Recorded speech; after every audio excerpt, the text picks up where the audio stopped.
প্রাণের পাখি উড়ে যাওয়ার সময় হয়েছে, কিন্তু প্রাণেশ্বরকেই জানতে পারিনি। এখনো তো অভিনয় করে ডাকি গোবিন্দ তুমি আসবে বলে, এখনো চোখের জল ফেলি, কিন্তু প্রাণ জোড়ানোর জন্য যে তোমাকে জানার দরকার, তোমাকে তো জানতে পারিনি। আমি যদি এ জন্মেই মুক্ত না হতে পারি, আগামী জন্ম পাবো কি না পাবো?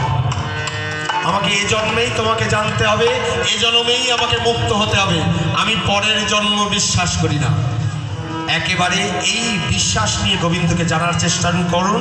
প্রচেষ্টা নিষ্ঠা থাকলে, থালা পরিষ্কার থাকলে ওই থালায় আগামীকাল প্রসাদ পাওয়া যাবে। আজকে থালা পরিষ্কার রাখুন, কালকে সকালে আর পরিষ্কার করতে হবে না। তাহলে সবাই মিলে প্রাণ, এই যে শব্দ এতটা মানুষের, সর্বাত্মস্ত পরম পরম বিজয়িত শ্রীকৃষ্ণ সংকীর্তন। সর্বরোগের একটাই ওষুধ মহাপ্রভু দিলেন, সর্বরোগের একটা ওষুধ, তাই তো?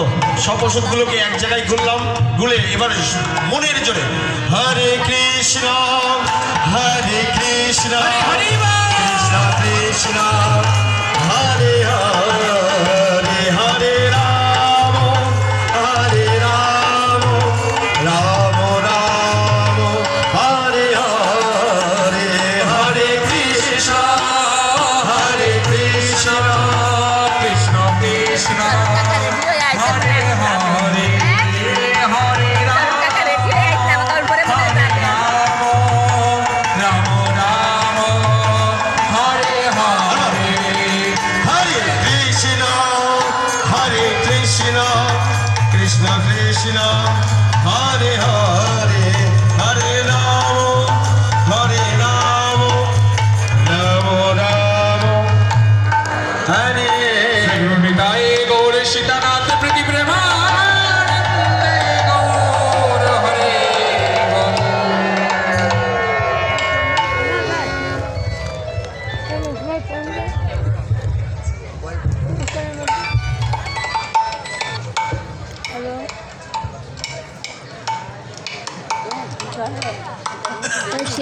শেষ না হয়ে গেলে যাবো টাকা দিয়ে।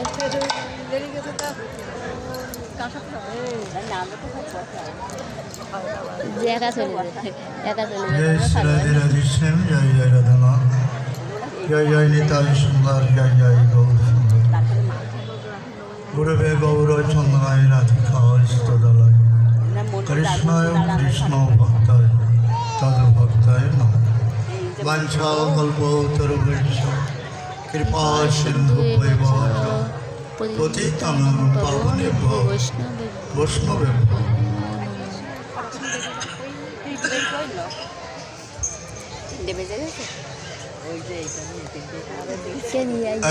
একদিন না করলে যে কি আর একটু দেরি করে করলি। শ্রী শ্রী রাধা গোবিন্দ সেবাশ্রমে বিগ্রহ প্রতিষ্ঠা তো শেষ না করে শেষ না করে যাবো না খালি খালি পরে আপনারা প্রতিদিন দিচ্ছেন। কেউ যাবে না, কেউ যাবে না শেষ না হলে।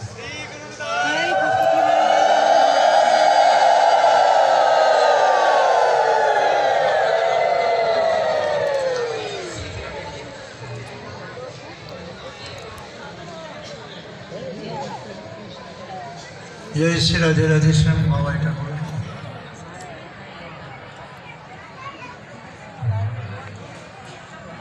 আজকে আমার রাধা গোবিন্দ বিগ্রহ প্রতিষ্ঠা বাৎসরিক উপলক্ষে আপনারা সকলেই চরণ তুলে দিয়েছেন এই মহাদেশ নরোত্তমে কি পাওয়ার জন্য।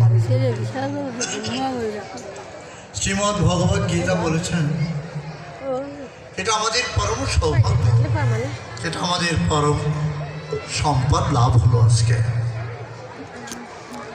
ইয়থং প্রবদন্তি তাংস্তথৈব ভজমহং। গোবিন্দ বললেন তুমি যেমন, তোমরা যেমন তোমাদের ঘর সংসার বাড়ি কুঠিয়া সব ত্যাগ করে শুধু আমার কথা শোনার জন্য এখানে এসেছ। আমার একটা প্রতিশ্রুতি বাক্য আছে, আমার একটা প্রতিজ্ঞা আছে।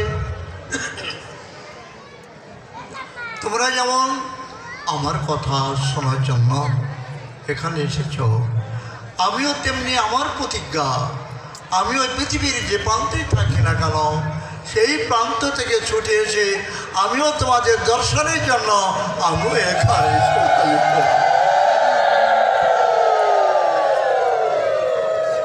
এটা আমাদের জীবনের বড় পাওয়া। এই সম্পদ আজ আমাদের পবিত্র ধামে এসে আমার গোবিন্দ আমাদের দর্শন করতে এসেছেন।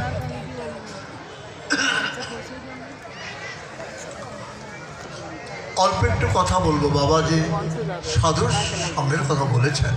এই দিদি পৃথিবীতে আর কোনো মনসে সঙ্গ দিতে করিয়া না করি, সাধু মনসে সঙ্গ দিতে থেকে যেন আমরা এটা মনসে দিতে করছে একজনের কাছে হাতে হাতে পাঠায় দেন। 5-7 মিনিট একটু কথা বলবো, 5-7 মিনিট মাত্র। কত বড় সৌভাগ্য আমরা এতটা পথ অতিক্রম করে এখানে এসেছি বিদায় আমার গোবিন্দ ছুটে এসেছেন। তোমরা যারা আমার কথা শুনতে এসেছ, আমিও তোমাদের দর্শন করার জন্য এসেছি। ধন্যবাদ। আমাদের মানব জীবন সাধুর সঙ্গ এই জীবনে আর কখনো হবে কি হবে না জানি না। সাধু দর্শন মুহূর্তের ভেতরে, সাধু দর্শনে মুহূর্তের ভেতরে অনাদিকালের ভাব অপরাধ তাপ সব মুক্ত হয়ে গৌর গোবিন্দের শ্রীপাদ পদ্ম লাভ করা যায় মুহূর্তের ভিতরে। এই সময়টুকু আমরা আমার গুরু মহারাজ বৃন্দাবনের কৃষিঘাটের মোডারি বাবা একটি কথা বলেছিলেন, বাবা নারায়ণ, জীবনে যদি কখনো সাধু সঙ্গ হয়, জীবনে যদি কখনো সাধু দর্শন হয়, তাহলে মনে করবে অনন্তকালের বন্ধন থেকে মুক্ত হয়ে গৌর গোবিন্দের শ্রীপাদ পদ্ম লাভ করলাম। বাবার কথাটা তো রয়ে গেছে। প্রসঙ্গক্রমে বলেছিলেন, ধর্মরাজ যুধিষ্ঠির প্রজাদের সুখ দুঃখ দেখার জন্য ঘুরে বেড়াচ্ছেন। কোন প্রজা দুঃখী, কোন প্রজা সুখী, ঘুরতে ঘুরতে এক বনের ভেতরে প্রবেশ করলেন। দূর থেকে দেখে এক কুটিয়ার ভিতরে এক সাধু বসে আছেন, জটাজুটধারী, অশ্রু বিগলিত হচ্ছে ঝর্ণার জলের মতো। দূর থেকে ধর্মরাজ যুধিষ্ঠির দর্শন করার সঙ্গে সঙ্গে ভুলণ্ঠিত অবস্থায় সে দণ্ডবাদ করলেন। বাবা বললেন যে মনে থাকে যেন সাধু দর্শন করিবা মাত্রই দণ্ডবাদ, বাবা বলেছেন দণ্ডবাদ করিবে, সঙ্গে সঙ্গে দণ্ডবাদ করার সঙ্গে সঙ্গে সাধুর কৃপা যে তুমি লাভ করবে ইহাতে কোনো অন্ধকার। দূর থেকে দর্শন করলেন সাধু ধ্যানস্থ, তে সং সতত যুক্তনাং ভজতং প্রীতিপূর্বকং, ভগবানের সাথে যুক্ত। সাধু কোনো কথা বললেন না, ধীর মন্থার গতিতে পদচারণ করতে করতে সাধুর কুঠিয়ায় দাঁড়ালেন। সাধু তখনও ধ্যানস্থ, করজোড়ে দাঁড়িয়ে থাকলেন। সাধু যদি করুণা করে একটি কথা বলে, অনেকক্ষণ দাঁড়ানোর পরে, দাঁড়ানোর কায়দাটা বাবা বলেছিলেন হাত জোর করে, সাধুর চোখের জল ঝরছে, শ্রাবণের ধারার নয়। কিছুক্ষণ পরে সাধু নয়ন মেললেন, আঁখি খুললেন। আঁখি খুলেই যুধিষ্ঠির দর্শন করলেন। ধ্যান নিদ্র যাকে ধ্যান করছিলেন যে দৃষ্টি দিয়ে, ভগবানের সাথে যুক্ত ছিল যে দৃষ্টি দিয়ে, মন দিয়ে, সেই দৃষ্টিটায় ধর্মরাজ যুধিষ্ঠিরকে দর্শন। কেরে বেটা, এখানে দাঁড়িয়ে আছো কেন, কিছু বলবে? যুধিষ্ঠির বললেন, হে মহাত্মা, আমার একটা নিবেদন আপনার শ্রীচরণে। আমার ওই রাজপ্রাসাদে কোনো কিছুর অভাব নেই।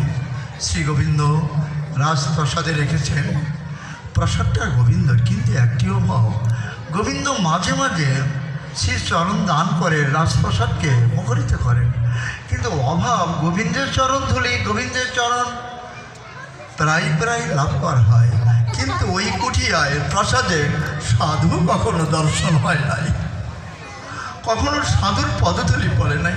বাবা কৃপা করে একবার আপনি করুণা করুন, অধম আপনার কাছে প্রার্থনা করছেন।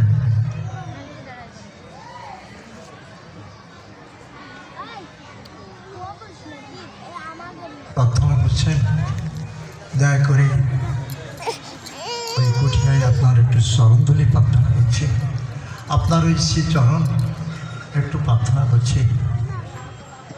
সাধু বাবা প্রেমের মূর্তি যুধিষ্ঠিরকে লক্ষ্য করে বললেন, বেটা আমার একটা সংকল্প আছে, যার 100টাও অসমের যোগ্য নাই আমি তার গৃহে যাই না। কত অসমের যোগ্য বাবা? তা তোমার কি 100টা অসমের যোগ্য আছে? তুমি কি 100টা অসমের যোগ্য করেছো?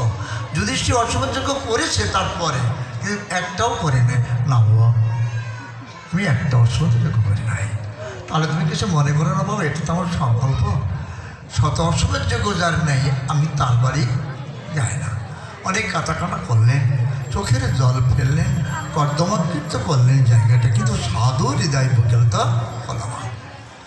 যুধিষ্ঠির চিন্তা করলেন, ধিক রাজপ্রসাদ, ধিক অর্থ, ধিক স্বর্ণ, মানিক মুক্ত, কি করব যে অঙ্গনের সাধুর পদধিক পড়লাম না, ধিক সে অঙ্গ, ধিক সে রাজপ্রসাদ।